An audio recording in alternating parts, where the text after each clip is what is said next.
Uniformly accelerated motion कर लिया है, हमने यूनिफॉर्मली एक्सेलरेटेड मोशन कर लिया था, ठीक है।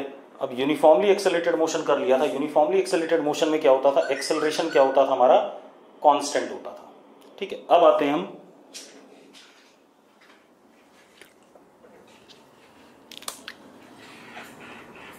नॉन यूनिफॉर्मली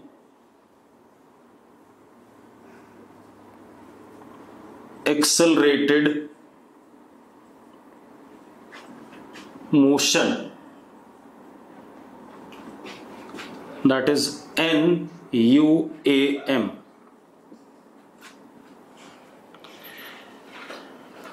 NUAM मतलब एक्सेलरेशन क्या रहेगा, कांस्टेंट नहीं रहेगा, ठीक है। नॉन यूनिफॉर्मली एक्सेलरेटेड मोशन, ठीक, that is acceleration is varying, acceleration is varying, ठीक है। एक्सेलरेशन कैसा है, वेरिंग है, ठीक। कैसे वेरिंग अभी बता दूंगा, लेकिन क्योंकि हम 1D पढ़ रहे हैं तो एक चीज जरूर ध्यान में रखना, क्योंकि हम क्या पढ़ रहे हैं, since we are dealing with one dimensional motion,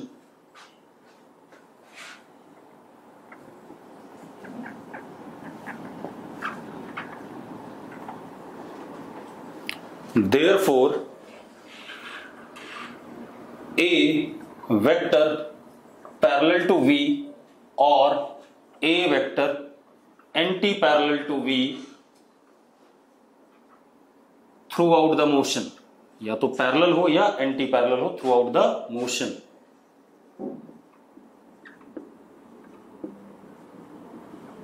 ये कहानी है, ठीक है। अरे क्लियर है बात,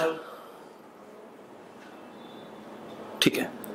अब मैंने क्या कहा, एक्सेलरेशन वेरिंग है, लेकिन क्योंकि हम 1D मोशन पढ़ रहे हैं तो एक्सेलरेशन या तो पैरेलल हो या एंटी पैरेलल हो, किसके, क्या कहते हैं, वेलोसिटी के, ठीक। अब एक्सेलरेशन अगर वेरिंग है तो कैसा है, देखो, जैसे एक्सेलरेशन हमने पार्टिकल का दे दिया 2t, 2 into t, ऐसी मैं एक एग्जांपल ले रहा हूं, मैंने एक्सेलरेशन दे दिया 2t। तो अब एक बात बताओ, टाइम 0 पे एक्सेलरेशन कितना हो गया, 0, टाइम 1 सेकंड पे कितना, 2, टाइम 2 सेकंड पे कितना, 4, टाइम 3 सेकंड पे कितना, 6 एंड सो ऑन। मतलब acceleration is now function of what, time. किस पे डिपेंड कर रहा है, टाइम पे डिपेंड कर रहा है, यस और नो, अरे यस और नो, ठीक है। Acceleration is now function of time, ठीक। बेटा मैंने कहा, मैंने एग्जांपल लिया है, एक्सेलरेशन मान लिया 2t है, ठीक है। एक्सेलरेशन ऐसे भी लिख सकता था मैं, acceleration is t square, acceleration is t cube plus 4, acceleration is t square plus 2t plus 1, कुछ भी लिख सकता हूं भाई, ये तो मैं क्वेश्चन में जैसा दिया होगा वैसे देखेंगे। तो एक्सेलरेशन टाइम पे डिपेंड कर रहा है, टाइम की वैल्यू डालते जाओ, आपको एक्सेलरेशन मिलता जाएगा। लेकिन एक्सेलरेशन अलग अलग समय पे अलग अलग है, जबकि हम जब यूनिफॉर्मली एक्सेलरेटेड मोशन पढ़ते थे तो हम कहते थे एक्सेलरेशन हर समय क्या होता था, कांस्टेंट होता था, फिक्स होता था। लेकिन यहां पर एक्सेलरेशन समय के साथ क्या कर रहा है, बदल रहा है। तो एक तो हो गया एक्सेलरेशन के वेरी करने का तरीका, acceleration as a function of what, time. Time की वैल्यू डालते जाओ, एक्सेलरेशन बदलता जाएगा, टाइम की वैल्यू बदलोगे तो एक्सेलरेशन भी बदलेगा। दूसरा, एक्सेलरेशन कैसे वेरी कर सकता है, acceleration is v square, acceleration is v square. Suppose acceleration v square है, तो जब पार्टिकल की वेलोसिटी 0 तो एक्सेलरेशन कितना, 0। जब पार्टिकल की वेलोसिटी 1 तो एक्सेलरेशन कितना, 1। जब पार्टिकल की वेलोसिटी 2 तो एक्सेलरेशन कितना, 4। जब पार्टिकल की वेलोसिटी 3 तो एक्सेलरेशन कितना, 9। तो इसका मतलब acceleration is function of what, velocity. ये भी हो सकता है, वेलोसिटी पे भी डिपेंड कर सकता है। जैसा आपको सवाल में गिवन होगा बेटा उस हिसाब से होगा, ठीक है। इतनी बात मैं सिर्फ आपको बता रहा हूं एक्सेलरेशन किस तरीके से बदल सकता है। तो acceleration is function of what, velocity. ये भी हो सकता है सवाल में। Acceleration can be also equal to s plus 1 where s is displacement. s क्या है, डिस्प्लेसमेंट मान लेते हैं। तो अब एक बात बताओ, जब हमारा डिस्प्लेसमेंट 0 है तो एक्सेलरेशन कितना 1, जब डिस्प्लेसमेंट 1 है तो एक्सेलरेशन कितना 2, जब डिस्प्लेसमेंट 2 है तो एक्सेलरेशन कितना 3 एंड सो ऑन। तो इसका मतलब अब अगर हम डिस्प्लेसमेंट की वैल्यू डालते जाएं तो एक्सेलरेशन क्या कर रहा है, बदल रहा है। तो acceleration can B function of what, displacement also. Acceleration can B function of displacement also. Clear है भाई, ठीक है। तो एक्सेलरेशन हमारा 3 तरीके से वेरी कर सकता है। एक्सेलरेशन या तो टाइम का, बेटा कर्तव्य आवाज सिर्फ आपको नहीं आ रही, बाकी सबको आ रही है, ठीक है। तो क्या कहानी है, अब मैं क्या कह रहा हूं बेटा कि एक्सेलरेशन टाइम के साथ भी बदल सकता है, एक्सेलरेशन वेलोसिटी के साथ भी बदल सकता है, एक्सेलरेशन डिस्प्लेसमेंट के साथ भी बदल सकता है। वो आपको क्वेश्चन में गिवन होगा कैसे बदलेगा। अब जरा हम वेरिएबल एक्सेलरेशन वाले जो प्रॉब्लम्स होंगे उनको डील करते हैं। नॉन यूनिफॉर्मली एक्सेलरेटेड मोशन, इनसे रिलेटेड जो प्रॉब्लम होंगे उनको डील करेंगे। देखो अब मैं एक बात और बता दूं, NUM के लिए कोई फॉर्मूले नहीं होते भाई, ठीक है। अगर आपको ये लग रहा हो कि NUM के लिए हमारे पास कोई फॉर्मूले हैं तो there are no formulas for NUAM, ठीक है। इनको डील करने का तरीका मैं आपको बता रहा हूं कैसे करना है। आपको टाइम 0 पे इनिशियल वेलोसिटी दे दी गई u और acceleration a and a is varying, a is varying. a या तो टाइम का फंक्शन है या वेलोसिटी का फंक्शन है या डिस्प्लेसमेंट का फंक्शन है।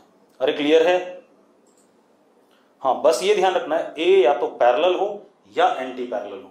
क्लियर। अब हमारा पर्पस क्या होता है, हमें किसी समय पे पार्टिकल की वेलोसिटी बतानी है और पार्टिकल का क्या बताना है, डिस्प्लेसमेंट बताना है। पार्टिकल की वेलोसिटी बतानी है और पार्टिकल का क्या बताना है, डिस्प्लेसमेंट। यस और नो, ठीक है। अब आप एक काम करो, किसी पर्टिकुलर मोमेंट पे dv upon dt rate of change of velocity with respect to time is what, acceleration. हाँ या ना, dv by dt is equal to acceleration लिख सकते हैं कि नहीं, ठीक है। अब आप एक काम करो, देखो dv is equal to a dt, dv is equal to a dt, ठीक। इतनी बात। अब dv is equal to a dt का मतलब क्या हुआ, मेरी बात ध्यान सुनना। dv is equal to a dt, dv is what, change in velocity in very small time interval dt। जो छोटा सा टाइम इंटरवल है dt, उसमें जो वेलोसिटी में चेंज आया वो dv है। तो dv क्या है, very small change in velocity in very small interval of time, छोटे से टाइम इंटरवल में जो छोटा सा वेलोसिटी में चेंज आया वो हमारा क्या है, dv है, ठीक है। इतनी बात, कोई दिक्कत है इसमें, हाँ ठीक है। अब देखो जरा, तो मैं क्या कह रहा हूं, dv क्या है, बहुत छोटा सा वेलोसिटी में चेंज इन टाइम इंटरवल कितना, dt। अब क्या इशू है बेटा, अब मेरी बात ध्यान सुनना, ये छोटे से dt टाइम इंटरवल का वेलोसिटी में चेंज है, अगले छोटे से dt का भी ऐसी चेंज आएगा, अगले छोटे से dt इंटरवल का भी dv चेंज आएगा, अगले का भी आएगा, सारे dv में ऐड कर दूं, ठीक है। इतनी बात। तो मैं क्या करता हूं, इंटीग्रेशन कर देता हूं। Integration dv is equal to integration a dt। Time 0 पे वेलोसिटी कितनी है, u, और टाइम t पे कितनी, v। टाइम t पे कितनी v, ऐसा ही हमने पहले भी करा था, हाँ या ना, ठीक है। अब मजेदार बात देखो, आप इस केस में, जैसे पिछले केस में आप एक्सेलरेशन को इंटीग्रेशन से बाहर ले लेते थे।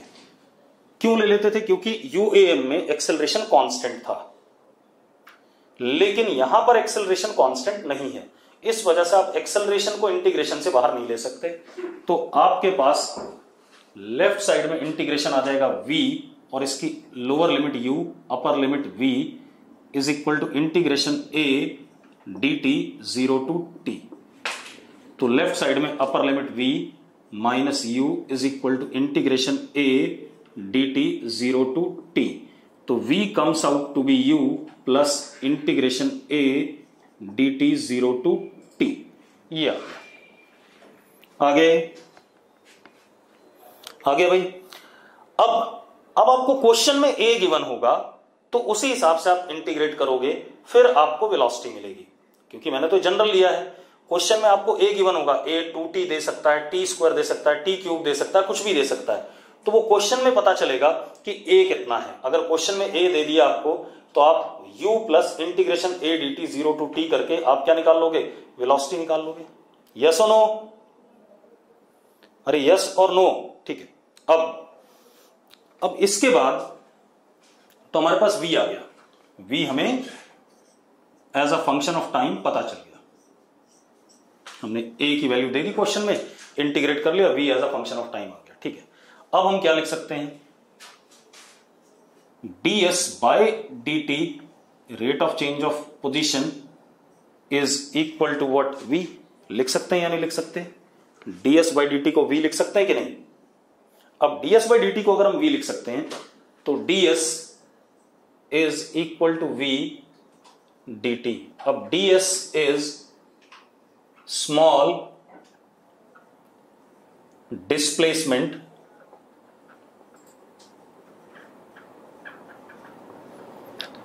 इन time interval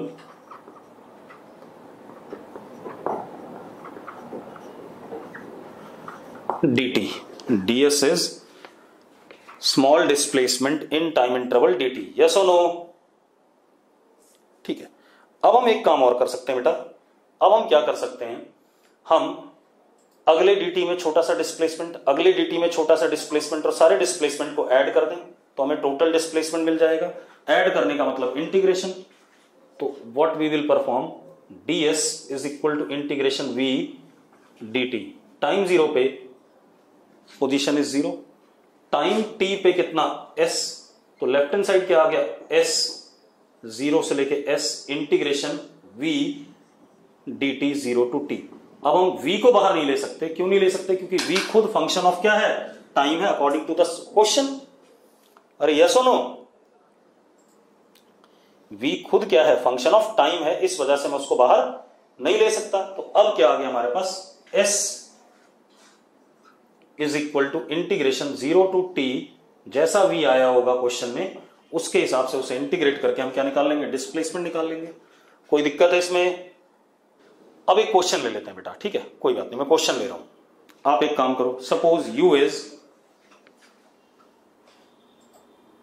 2 metre per second, a is equal to 2t, a is equal to 2t।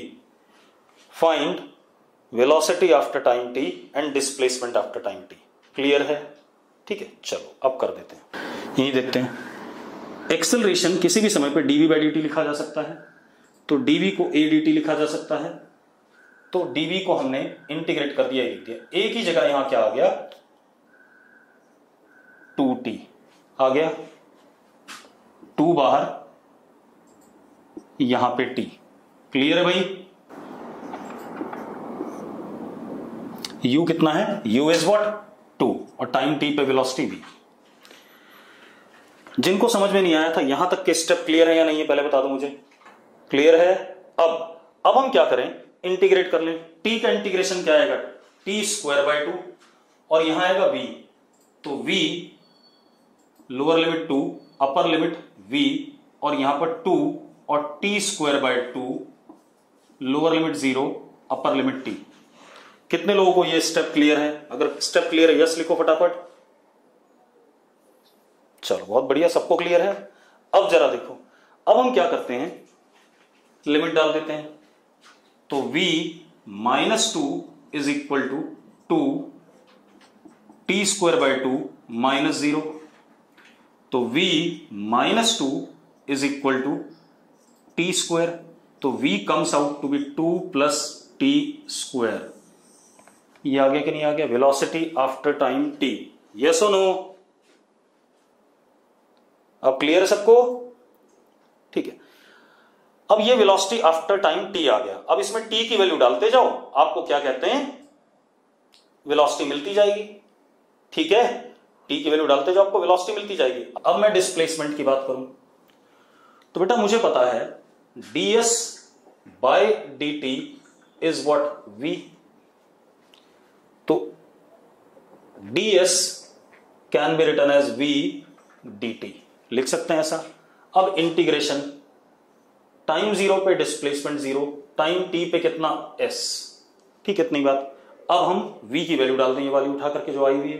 तो इंटीग्रेशन ds 0 से s is equal to integration 2 plus t square dt 0 to t, ऐसा लिख सकते हैं। अगर ये बात आपको क्लियर है तो यस बोलो फटाफट। अब आप एक काम करो, लेफ्ट हैंड साइड, चलो ऐसे ही रहने दो भी, ds 0 से s इज इक्वल टू, इसको प्लस में है तो 2 में तोड़ देते हैं, एक 2 dt 0 to t plus integration t square dt 0 to t। बेटा 2 कांस्टेंट है तो बाहर आ जाएगा, हाँ या ना? अब यहां पर आ गया s, lower limit 0 upper limit s, यहां पर 2 ये तो है ही, और t की पावर 0 का इंटीग्रेशन कितना, t lower limit 0 upper limit t, और इसका कितना t क्यूब बाय 3 0 से t। अब लिमिट डाल दो, upper limit s lower limit 0 खत्म, upper limit t lower limit 0 तो 2t, और t क्यूब बाय 3 माइनस 0 तो प्लस t क्यूब बाय 3। ये हमारा क्या आ गया, डिस्प्लेसमेंट। आ गया कि नहीं आ गया भाई? अगर आ गया तो यस लिखो।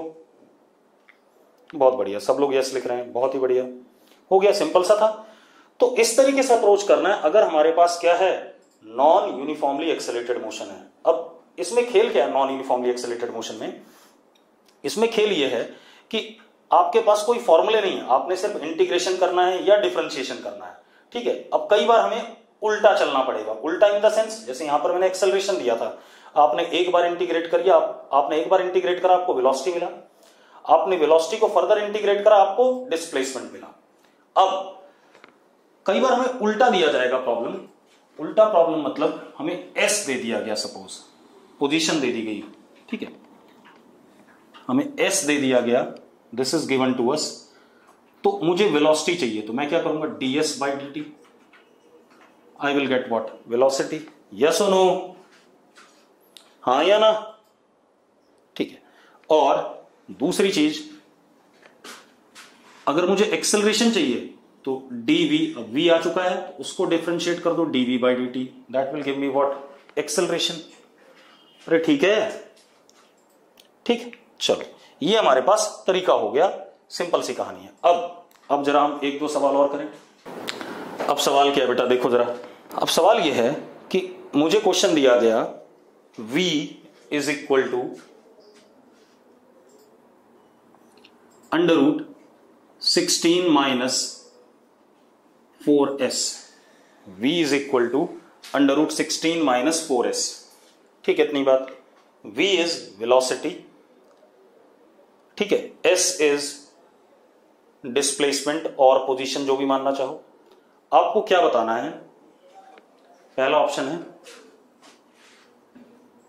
मोशन इज UAM, दूसरा ऑप्शन है मोशन इज NUAM, तीसरा option acceleration A is equal to -2, चौथा नन। ठीक है, ये हमारे पास 4 ऑप्शन है। क्लियर बेटा? अरे ठीक है, अब आप लोग जरा सॉल्यूशन बताओ मुझे इसका। रिया गुप्ता ने बी आंसर दिया है, दिव्यांश ने 1 और 3 दिया है, वर्णित ने 3 दिया है, तेजस ने बी दिया है। चलो मैं आपको बताऊं, आंसर इसका 1 और 3 है, आंसर इसके 1 और 3 हैं। ठीक है, इतनी बात, बाकी आंसर नहीं है। ठीक, मैं बताता हूं कैसे, चेक करो। आप एक काम करो, अगर v को मैं डिफरेंशिएट कर दूं, ठीक है, इतनी बात, तो मुझे एक्सेलरेशन मिलेगा कि नहीं मिलेगा? तो एक काम करते हैं, पहले मैंने इसको स्क्वायर कर दिया, v square is equal to 16 minus 4s। अब आप एक काम करो, इसको टाइम के रिस्पेक्ट में डिफरेंशिएट कर दो। v भी वेरिएबल है और पोजीशन भी वेरिएबल है, तो हमने टाइम के रिस्पेक्ट में डिफरेंशिएट कर दिया। ठीक है, तो अब जरा देखो, v स्क्वायर का डेरिवेटिव टाइम के रिस्पेक्ट में कर रहे हैं, ध्यान रखना, 2v dv बाय dt। ये स्टेप अगर आपको क्लियर है तो यस लिख दो।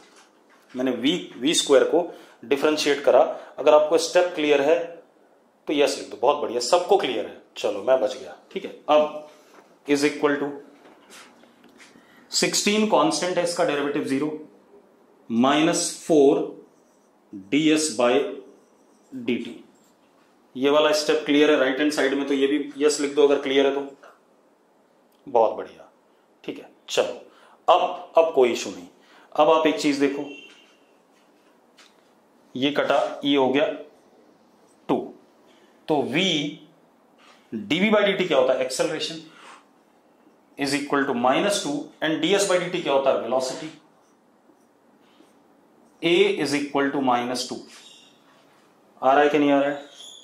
a इज इक्वल टू -2 आ रहा है कि नहीं आ रहा, पहले बता दो मुझे। ठीक है,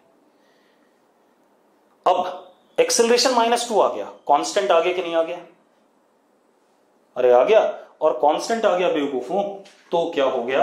एक्सेलरेशन मैग्नीट्यूड में -2 आ गया और कांस्टेंट आ गया, तो मोशन इज UAM।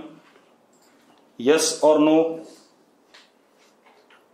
अब इसी को करने का दूसरा तरीका भी था मेरे पास, देखो एक मिनट।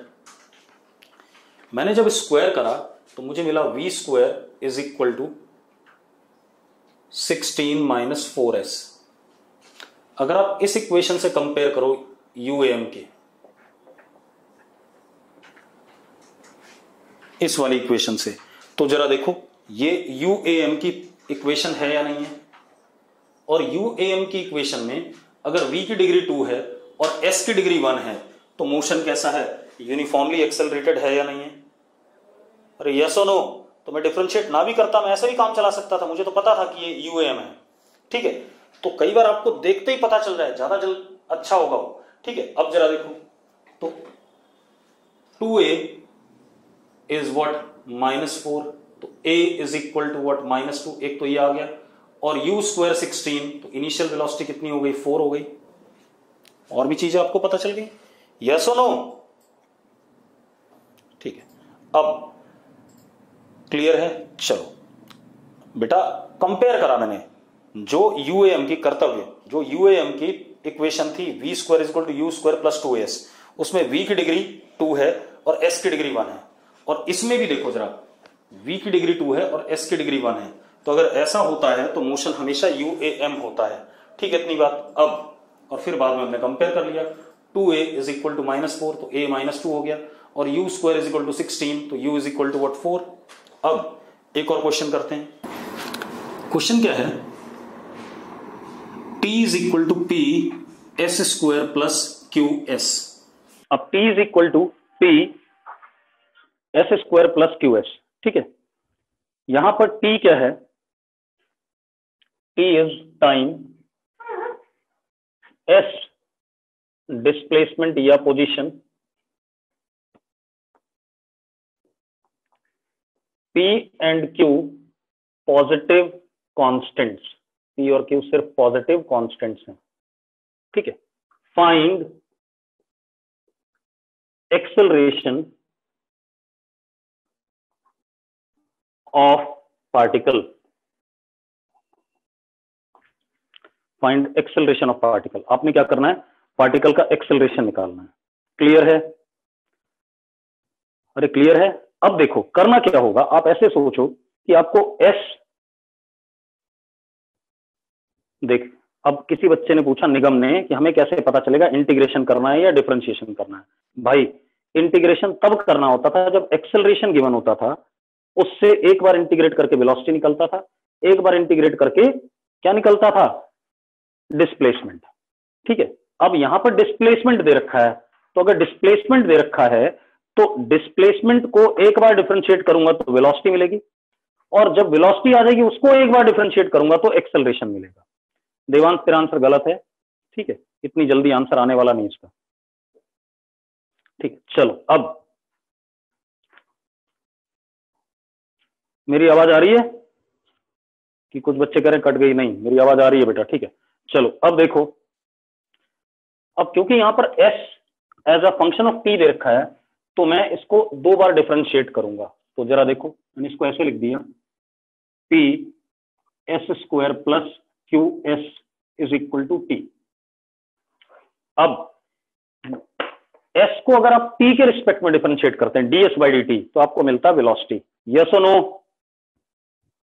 ठीक है, तो मैंने इसे डिफरेंशिएट करा, p कांस्टेंट है, कोई फर्क नहीं पड़ा, 2s ds by d T plus q ds by d T, और t का डेरिवेटिव 1 आएगा। अगर इस स्टेप में आपको कोई दिक्कत नहीं है तो लिखो यस। अब देखो जरा, ये आ गया हमारे पास, तो हमारे पास आ गया 2ps ds by d T क्या होता है, v plus q into v is equal to 1। तो v 2ps plus q is equal to 1। हाँ या ना? अरे यस और नो? ठीक है, अब आप एक चीज देखो, अब फिर से डिफरेंशिएट करते हैं टी के रिस्पेक्ट में। ये एक फर्स्ट फंक्शन है और ये क्या है, सेकंड फंक्शन है। तो हम क्या लगाएंगे, प्रोडक्ट रूल। पता है ना प्रोडक्ट रूल ऑफ डिफरेंशिएशन? बहुत बढ़िया, चलो इसका मतलब मैथमेटिकल टूल आपने अच्छे से कर लिया, अब ज्यादा दिक्कत होगी नहीं।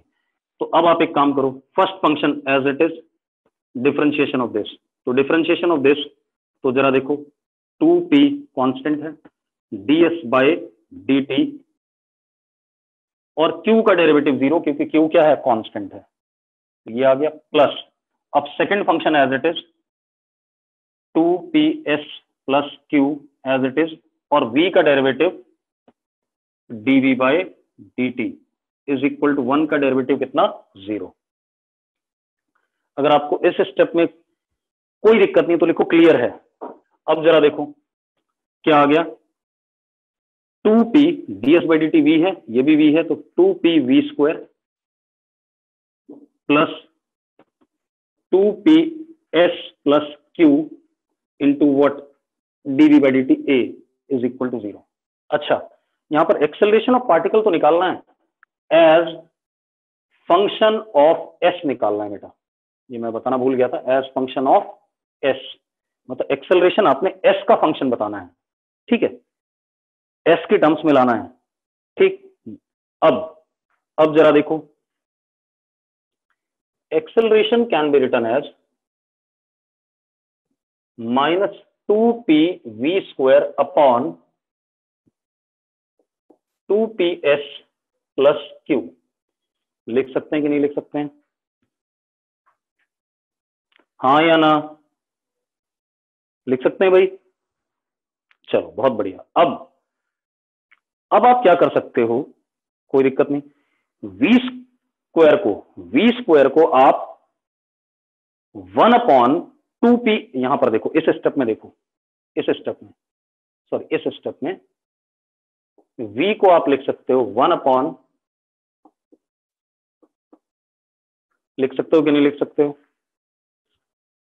लिख सकते हो भाई।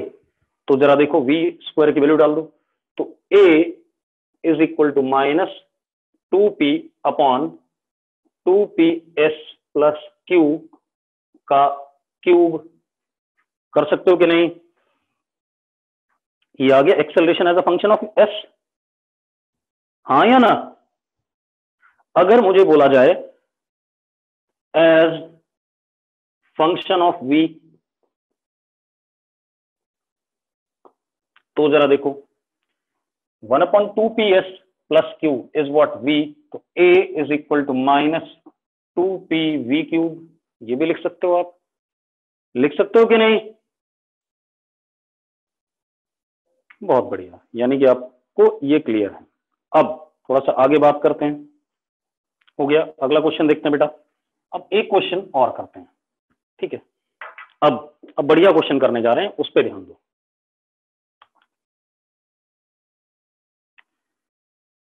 हमने अभी तक जब भी मोशन अंडर ग्रेविटी वाले सवाल करे, अब इसी क्वेश्चन पे कंसंट्रेट करना, फालतू दिमाग इधर उधर मत चलाना, ये क्वेश्चन बहुत बढ़िया है। मैं क्या कह रहा हूं, हमने जो अभी तक मोशन अंडर ग्रेविटी वाले क्वेश्चन करे, उसमें कभी भी हमने एयर रेजिस्टेंस को अकाउंट में नहीं लिया, हमने सिर्फ क्या माना, एक्सेलरेशन ड्यू टू ग्रेविटी ही माना था, यस और नो? लेकिन अब हम एयर रेजिस्टेंस को भी अकाउंट में ले रहे हैं, ठीक है। तो now taking air resistance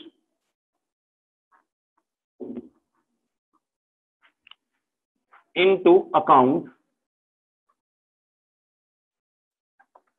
and air resistance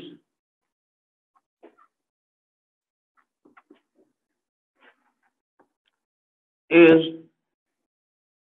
a in magnitude, मतलब इसका मतलब इसका एक्सेलरेशन a है मैग्नीट्यूड में,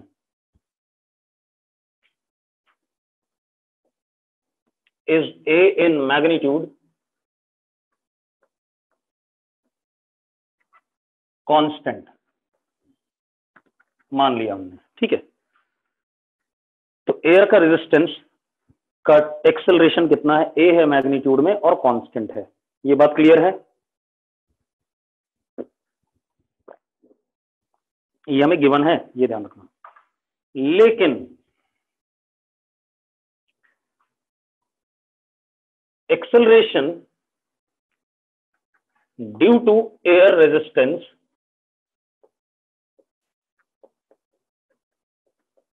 acts opposite to direction of velocity, जिस डायरेक्शन में पार्टिकल चल रहा होता उसके क्या लगेगा, अपोजिट लगेगा। क्लियर है?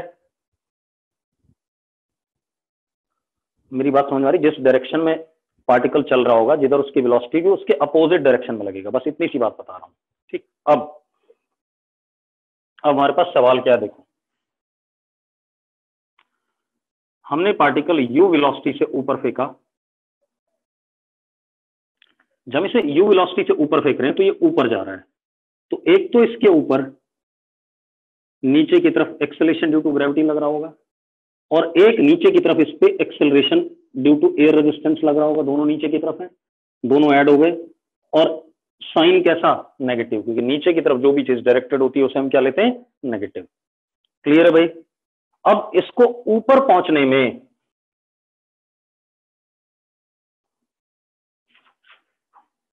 टॉप मोस्ट पॉइंट पे पहुंचने में टाइम लगा t1, क्या लगा, t1, ठीक है। अब पार्टिकल वहां से गिरेगा, गिरने देते हैं,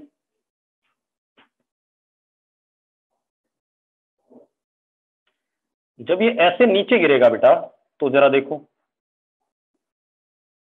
एक्सेलरेशन ड्यू टू ग्रेविटी नीचे, और क्योंकि नीचे जब गिरेगा तो वेलोसिटी किधर होगी, नीचे की तरफ होगी, वेलोसिटी नीचे की तरफ होगी, तो एयर का रेजिस्टेंस किधर होगा, ऊपर की तरफ होगा, हाँ या ना? अरे बात क्लियर है? एयर का रेजिस्टेंस ऊपर की तरफ होगा क्योंकि पार्टिकल की वेलोसिटी डाउनवर्ड है, तो नेट एक्सेलरेशन जो डाउनवर्ड है वो कितना हो गया, g माइनस ए माइनस साइन के साथ, ये नीचे की तरफ डायरेक्टेड है, g को बड़ा मान लिया, ठीक है, तो किधर की तरफ डायरेक्टेड है, g माइनस ए डाउनवर्ड। क्लियर है? ठीक, चलो अब इतनी बात होगी। नीचे गिरने का टाइम है t2, मेरे पास 4 ऑप्शन है, पहला t1 इक्वल टू t2, दूसरा T1 ग्रेटर देन T2, तीसरा T1 लेस देन T2, चौथा वी कांट फाइंड। ठीक है, ये 4 ऑप्शन है। ठीक है भाई, निगम ने थर्ड बोला है, कुछ लोगों ने सेकंड बोला है, सेकंड और थर्ड में घूम रहे हैं सब लोग। ठीक है, चलो मैं करता हूं। ठीक, रुक जाओ, मैं करूंगा। चलो मैं कर देता हूं, परेशान ना हो, परेशान ना हो। पहले हम इसको देख लें भाई, इसको बाद में देखते हैं। अब आप एक चीज देखो, जी भी कांस्टेंट है मैग्नीट्यूड में, ए भी कांस्टेंट है और डायरेक्शन हमेशा नीचे की तरफ है, तो ये कैसा एक्सेलरेशन है? यूनिफॉर्मली एक्सेलरेटेड मोशन है। कौन सा फॉर्मूला लग जाएगा? v is equal to u plus a t. v is 0, u is u, ऊपर की तरफ plus u, acceleration is minus g plus a into T1, तो T1 comes out to be u upon g plus a. हाँ या ना? एक काम और कर लेते हैं बेटा, हम कितना ऊपर गया ये हाइट भी निकाल लेते हैं। ये h डिस्प्लेसमेंट निकाल लें। फाइनल वेलोसिटी कितनी है? 0 है। एक्सेलरेशन आपको पता है, तो हम फॉर्मूला लगा सकते हैं, s is equal to V T minus half A T square वाला। तो s is what? h, v कितना? 0 इंटू T1, तो ये 0 हो गया, माइनस हाफ, और ये कितना? Minus g plus a, plus हो गया g plus a into what? T1 का स्क्वायर। लगा सकते हैं कि नहीं? अरे यस और नो? अब T1 की वैल्यू डाल देते हैं यहां पर, तो T1 की वैल्यू डालते हैं, तो h comes out to be half g plus a और T1 का स्क्वायर, T1 ये रहा, u square upon g plus a का होल स्क्वायर, ये कट गया इससे, तो h comes out to be u square upon twice g plus a. ठीक है, क्लियर है? कोई दिक्कत है इसमें?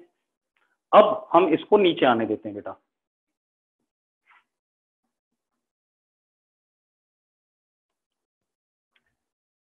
अब ये नीचे आएगा,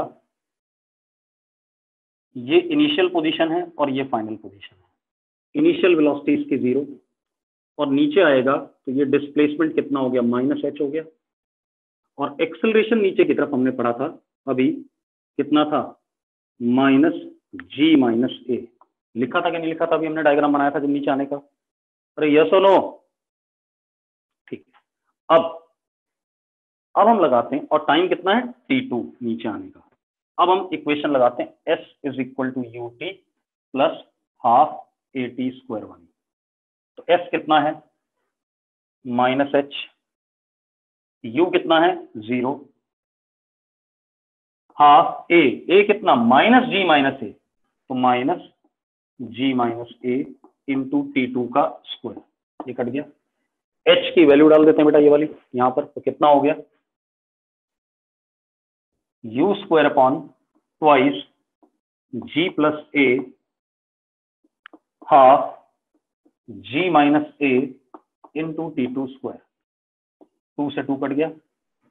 T2 is equal to u upon under root g plus a into g minus a, ये T2 है। और T1 देखो कितना है? T1 is u upon under root g plus a into g plus a. जरा देखना मैंने सही तरीके से लिखा है T1 को कि नहीं लिखा है? हाँ या ना? सही लिखा हुआ है सब? अब एक बात बताओ, कौन बड़ा है? T1 बड़ा है, T2 बड़ा है? T2 बड़ा है भाई। एक बात बताओ, ये डिनोमिनेटर में है यहाँ पर, बाकी सब चीजें तो सेम है, और यहाँ ये डिनोमिनेटर में है, बाकी सब सेम है। तो ये डिनोमिनेटर क्या है? छोटा है। अगर ये डिनोमिनेटर छोटा है तो ये वैल्यू क्या होगी? बड़ी होगी कि नहीं बड़ी होगी? तो answer is what? T2 is greater than T1। Yes और नो? क्लियर है? चलो बहुत बढ़िया। लास्ट स्टेप बेटा, मैंने क्या करा? T2 निकाल लिया, इसको यहाँ लेके और T2 अंडर रूट कर दिया, ये आ गया। T1 ये लिखा था मैंने, इसको इस फॉर्म में लिखा, इस फॉर्म में लिखा, तो ये डिनोमिनेटर छोटा है इससे। अगर छोटा है डिनोमिनेटर तो ये वैल्यू क्या होगी? बड़ी आएगी। अगर डिनोमिनेटर छोटा हो तो अपने आप वैल्यू क्या आ जाती है, बड़ी आ जाती है। ठीक है, चलो आज के लिए इतना ही, कल बात करेंगे।